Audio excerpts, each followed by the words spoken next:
Scrabble Junior, beginner level, how to play. The object of the game is to have the most points at the end. Setup.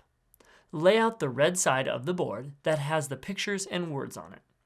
Each player picks a token and places it on start.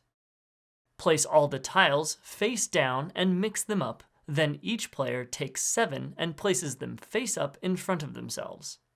The oldest player goes first, then play proceeds clockwise. On your turn, place any 2 of your letters on any 2 matching squares on the board. If you complete a word, you get 1 point. Move your token 1 space along the path. If you complete a word that is the same color as your token, then you receive 2 points instead of 1.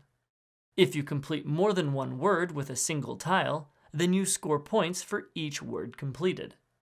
After you play and score points, take 2 tiles from the face-down pile so you have 7 letters again. Your turn ends and the next player goes. Once all the letters on the board have been filled, the game ends and the player with the most points wins.